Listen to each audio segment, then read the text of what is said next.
Cominciamo con l'impasto. Nella ciotola della planetaria verso le uova, l'estratto di vaniglia e unisco lo zucchero semolato cominciando a montare. Ci vorranno in tutto 10 minuti circa. Come vedete è un impasto ricchissimo di uova, per non avvertirne il retrogusto è importante aromatizzare con la vaniglia come abbiamo fatto noi oppure con della scorza di agrumi tipo arancio al limone. Composto chiaro e spumoso, via le fruste, vedi come scrive? Setaccio la farina e la incorporo con movimenti molto delicati dal basso verso l'alto. Verso il composto in una teglia foderata con carta forno e lo livello con una spatola a gomito. Mi raccomando, delicatamente per non smontarlo. La pasta biscotto è pronta per essere cotta in forno a 220 gradi in modalità statica per 8-10 minuti.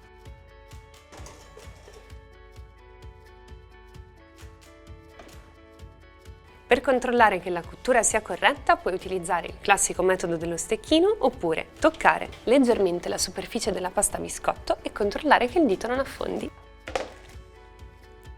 Subito dopo averla sfornata, copro la pasta biscotto con un foglio di carta forno, un tagliere, capovolgo e poi delicatamente tiro via la carta forno. La copro nuovamente per conservare l'umidità e la lascio raffreddare.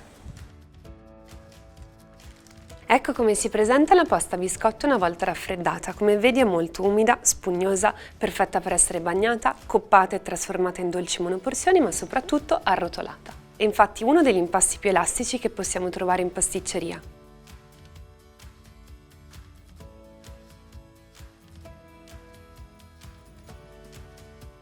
E adesso che sai come preparare questa ricetta di base, fammi sapere come la utilizzerai e in che ricette buonissime vorrai trasformarla. Buon appetito!